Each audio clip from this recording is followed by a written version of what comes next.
Hey everyone, I hope you're doing well and staying safe during this time. If you're new here, welcome to the channel. Like I said, thank you so much for checking me out. If you haven't done so, please make sure to hit that subscribe button just right below the video. Cool, thank you so much. I really do appreciate it. And if you're returning, welcome back. Thanks again for your support. I truly do appreciate having you here. Could Ripple's huge XRP holdings prevent global adoption of XRP? This is going to be a fun little thought exercise in this latest Moon Lambo hot jam. There's an XRP community member who goes by the name Irish Red Crypto on Twitter, and had some thoughtful questions posed towards me and some others within the community. And I want to share with you some thoughts on this, exactly on this topic. So it should be interesting. Now, this is something I haven't talked about on the channel in a very long time, and I always think it's a fun little thought exercise, and it's good to get the conversation going. So also, if any of you have any thoughts on this that you'd like to share, feel free to comment below.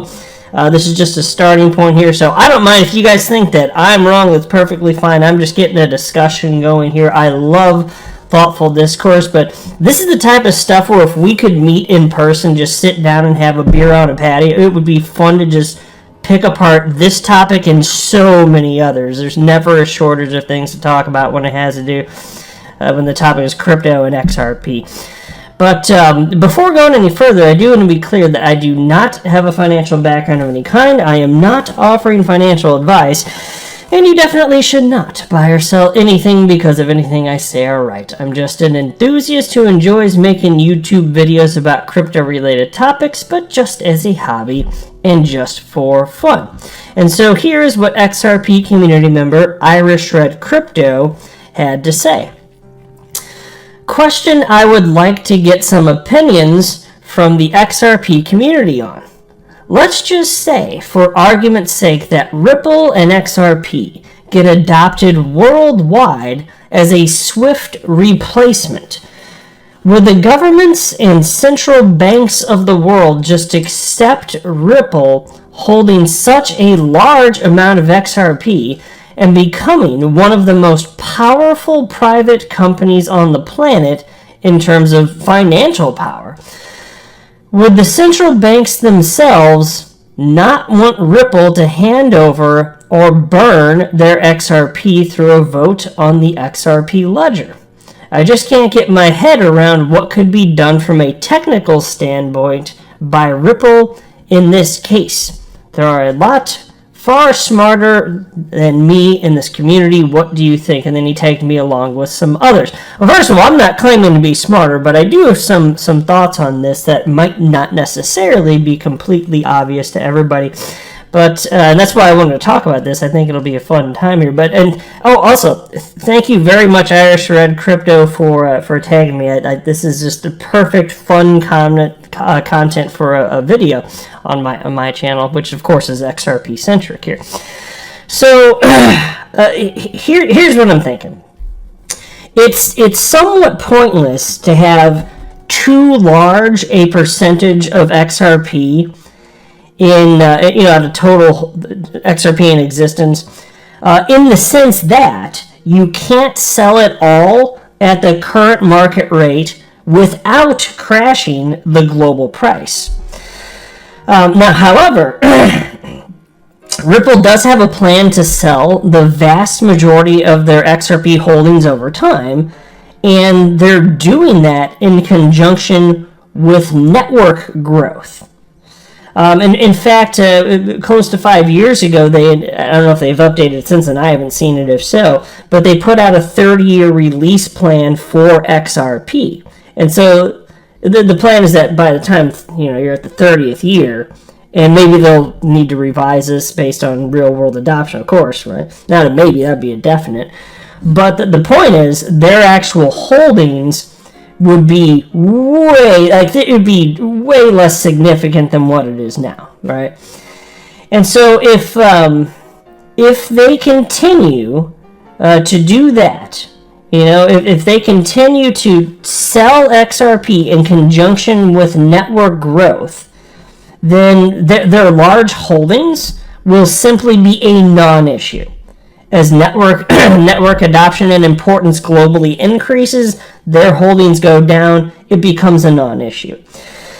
Now, since no one can legally force XRP out of the possession of Ripple, then if Ripple's large holdings, and by the way, let me be clear when I say that. When I say nobody can force it out of the hands of the Ripple legally, I'm talking about individual entities. Like, what I'm saying is the federal government can't come in and just seize the XRP, stuff like that. That's what I'm talking about. I understand that there can be votes within the XRP ledger with validators and burning XRP. I understand that's a separate concept.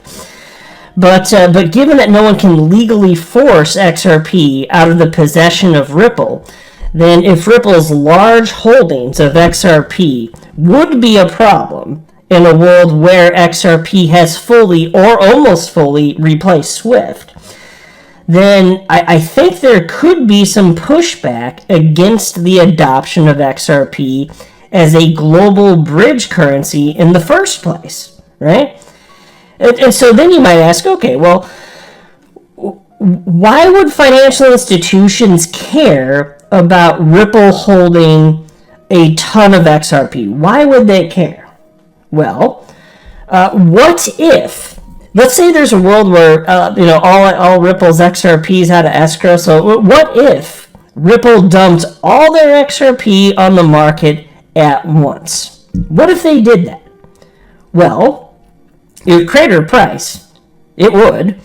And if price cratered globally, then, and again, by the way, hypothetically, again, in this scenario, we're talking about a world where hypothetically, based on the way that Irish Red worded the hypothetical, in this hypothetical, XRP's already been adopted and replaced entirely or almost entirely SWIFT. So XRP's broadly being used for the settlement of everything. All right, so this is just a fun hypothetical. Well, if Ripple then dumped their XRP because they hadn't sold off a ton at the point that this hypothetical situation is occurring, and let's say they dump all their XRP on the market at once, well, it would crater price. And then here's the problem: the blend of price and liquidity may not be enough at that point in time to facilitate global cross-border payments. That's dangerous for global commerce. That genuinely is actually dangerous, if in particular if there's not a backup plan. If SWIFT no longer exists, say that correspondent system, banking system goes away, that's a serious problem. Because you got to understand, when you're talking about how much money can flow utilizing XRP as a bridge currency for settlement, it's based on two important factors: liquidity, so we're talking about how much is being bought and sold on the market at any given time, and also the second factor, which is price. Now, we care about price more, we typically tend to think of it that way, but in terms of XRP being positioned as a bridge currency, what's more important, price or liquidity? The answer is liquidity, because it doesn't matter if XRP is worth $1,000. If nobody's buying and selling it, you can't exit your position, even if that were the current market rate. If there's not enough people to willing to purchase at that price. And so you imagine, even if there's a ton of people buying and selling, if the price is cratered, what if it went down to something crazy, back down to what it was in the beginning, like half a penny? Not that this would happen, this is just a fun hypothetical. Well, what if it did that? So then it's half a penny, so maybe it was at, I don't know, it would be at, say it's 50 or 100, I don't know what the number would be, just a big number, $50, $100, $200 per XRP in this magical world where XRP is being used for all or almost all of this settlement between every nation and every individual the world over. If that were happening, imagine if it goes from that price to like something incredibly low. Even if it's not half a penny, a penny.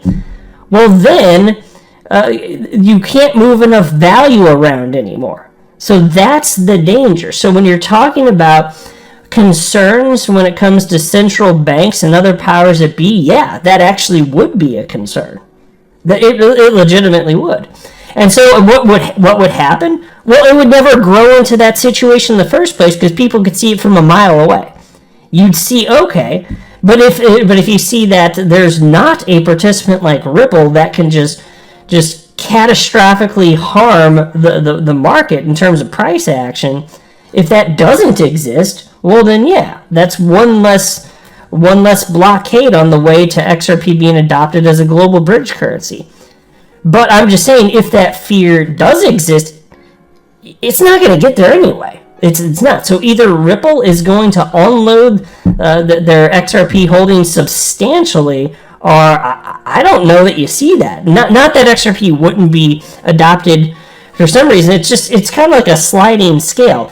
The more important XRP becomes as a bridge currency on a global scale, the more important it becomes, the more important it is that Ripple has less power to sway global markets in terms of price action. That's what it looks like. That's the actual answer right now. Now, right now, while there's only a handful of corridors open right now utilizing XRP as a bridge currency, it doesn't matter as much. So you wouldn't expect the government to care at all. And you just frankly wouldn't. And so you talk about financial power. What's their real financial power, though? Because, again, as I cited a little bit earlier in the video, what is Ripple able to do with, XRP that's worth, say it's worth a really high number. I don't care if you say 100 or 200 or 1,000, or just make up a crazy high number. That doesn't mean that Ripple actually has whatever if you extend that out in terms of what it would mean in terms of the market cap valuation. It doesn't mean they have that much money, because again, you understand, as soon as they start dumping on the market, that tanks price anyway. So the notional value is very different in reality. They don't actually have it. And that's why when you look at the valuation of Ripple, the company, what's the most recent valuation? If memory serves, it's $15 billion. Well, hell, their XRP in theory is worth more than that, right? So how come their company isn't worth more than that?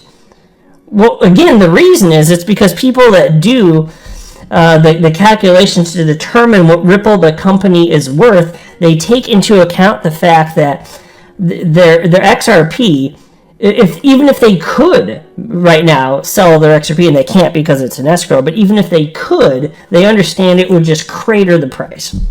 So no, that's not happening. But if holding too large a quantity of XRP is perceived as a problem by Ripple, and if they have trouble selling a sufficient quantity of XRP over a timeline that would make sense for them, they do reserve the right to burn their XRP holdings. In fact, Ripple CEO Brad Garlinghouse has publicly stated that this option is on the table. Take a look at this headline from the Daily Hodl, and this goes back to April 23rd of last year, 2021. It's titled, Ripple Open to Destroying Massive 50 Billion XRP Holdings, says CEO Brad Garlinghouse. Now, why? Why might they be open to that? Well, think about what I cited in this video. If XRP gets adopted to an insignificant degree because the powers that be are afraid of what would happen in a world where XRP is globally adopted, then it doesn't matter if they have 50 billion. Wouldn't you rather see adoption and have it be worth more because it's more adopted, or just have a bunch that's worth less? Think about it, right? And so that's why this is on the table. This is, according to Brad Garlinghouse, this absolutely is on the table. And so piece reads as follows. Ripple Chief Executive Brad Garlinghouse says Ripple is open to new ideas regarding their massive trove of XRP. In a new interview, Thinking Crypto host Tony Edward asked Garlinghouse whether Ripple is open to burning or distributing their XRP escrow holdings. Garlinghouse doesn't rule either of those options out and adds that Ripple has no plans to dump the crypto asset on the open market. And here's a quote from Brad Garlinghouse. Some people like to position the escrow as Ripple somehow dumping XRP on the community. It makes no sense for Ripple or any of the people around around Ripple to dump XRP. That's not in the best interest of the XRP ecosystem, of which Ripple's very important piece, as am I. So pause. So how could Ripple unload the vast majority of their XRP over a span of decades and then it not matter when he just says, hey, they're not dumping on the market? Well, what we're talking about is you're selling XRP to key partners, and it's a tiny percentage of the overall volume, which means in that moment it's not impacting the global price of XRP. That's why. Anyway, Brad continues. I think the way the escrow was set up, it was done with the intent of, let's provide maximum transparency. Let's make sure that people totally understand what's happening here, and I've used it as a call to action for others in the crypto industry to be equally transparent. And in some ways, I think that transparency has come back to bite us a little bit, ironically and frustratingly. Look, I'm always open and interested in new ideas that are good for the XRP ecosystem. I don't rule anything out, and I think to the extent that there are things that make sense for the XRP ecosystem, then certainly Ripple would look at that. So there you go. If it makes sense for the XRP ecosystem, then it makes sense for Ripple, frankly. And that's why all of this ultimately is going to be a big nothing. So I think... I'm your guy. I will keep you posted. I'm your advocate. I'll be back on a daily basis, usually multiple times per day, with these videos to keep you updated with everything going on. So I hope you enjoyed the video. If you haven't done so, make sure to hit that subscribe button. Feel free to share any of my videos with your friends, family, social media, or anybody who may care to listen. Thanks so much for your continued support. I'm always here for you. I want to help you through this time. So thank you so much for continuing to choose me. Enjoy your day, stay safe, and I'll catch you again probably in a couple hours. Thanks, everybody. See you later.